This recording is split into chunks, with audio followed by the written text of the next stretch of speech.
Hey folks, what's going on? Coach Gav here from KSF Strength and Fitness. I want to talk to you a little bit today about nutrition. Okay, so the big myth, the biggest hurdle a lot of people face when it comes to changing the results or improving the results when it comes to their body shape, their body composition, their health levels, and on a more common level, how much they weigh on a day-to-day basis. What we like to do at KSF is give everyone a really solid foundation. So a good grip on the basic understanding when it comes to various concepts about training, nutrition, mindset work, time management, all the areas that people need to work on to basically kind of live a happy, healthy, well-balanced life, okay? With nutrition, however, and especially nowadays where information is so readily available to us, what can happen is there is the paralysis by analysis effect, okay? Where we have so much information either being fed to us or we're stumbling across it in our own time through the use of Google or smartphones and things like that. So what you end up having is everything out there works to some extent for certain people in certain situations and certain circumstances. Is plan A right for you? Who knows? It depends on your circumstances, depends what you have done, what you're willing to do, what you're able to do, what your end goal is, how much you have to do. So straight away, even just answering those basic questions, you can see how a lot more thought has to go into food plans and nutrition work than just kind of flying off the cuff of it. But let's keep things nice and simple today. First up, we're going to talk about gaining weight, okay? All the foods and drinks we consume on a daily basis will fall into a number of categories. Protein-based, fats, carbohydrates, greens, and obviously fluids, okay? So if you're looking to gain weight, so say if you're gaining weight for sport or for health reasons or whatever, the following percentage split of your total intake is what you're looking for. You're looking for 40% to come from your carbohydrates, 30% from protein, and 30% from fats, okay? Now, without delving deeper into this at the moment, then when you look into it, these percentages, they do need to come from good sources. So good sources of carbs, good fats, and good proteins then as well. So that the quality of the food you're getting in and the quantity of them then as well is that, the ideal threshold being you hit your calorie target while also being able to consume kind of a reasonable amount of food then as well. You don't want to go and spend all your calories on very small amounts of foods. And that's something we'll talk to you about in future parts of these videos. So, next up, obviously, a more common theme is weight loss, all right? Now, the percentage split here changes, as you'll see, all right? We want 30% of our overall daily calories coming from carbohydrates, and carbohydrates being your starchy foods, your breads, your pasta, your rice, crisps, chocolate, alcohol, breast pasta, rice, potatoes, sweets, things like that then as well, like pastries, all those things then as well. Fats making up 30% again, and proteins this time slightly higher at the 40% mark then as well.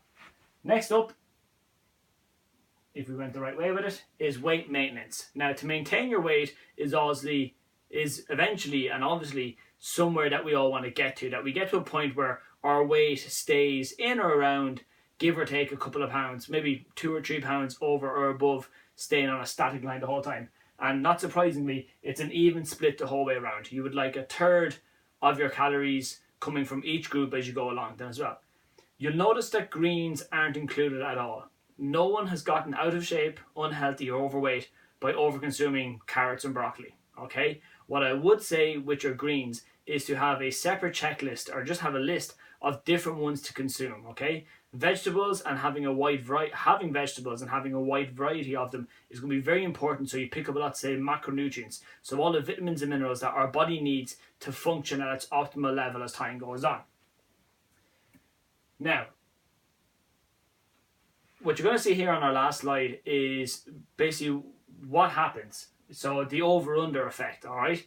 So at the end of the day, if this blue line here represents our total calories target, no matter if it's 1,500, 2,000, 2,500, whatever it is, and no matter if your goal is to maintain, gain, or lose, if you go above your target, no matter if you've overconsumed on the best protein sources out there or the worst carbohydrate sources out there, if you go over and you stay over a consistent period of time, you will gain weight, period.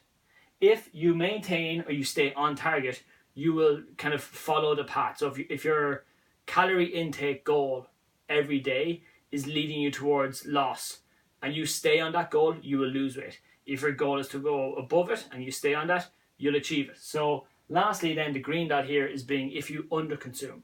So if the blue line represents what we're meant to have on a daily basis and we're underconsuming, we will lose weight. Okay? If the makeup of it doesn't matter with regards to whether we gain or not gain. Okay? No one food is more likely going to lead us to gaining or losing weight. So it's not that sugar is the devil, or breads are awful, or superfoods are untouchable, okay? If you overconsume on anything, full stop, you will gain weight. If you underconsume, full stop, you will lose weight. Now, there's a big difference in healthy weight, both in terms of gaining and loss. That's something we will talk about a little further down the line because it gets a little bit more detailed.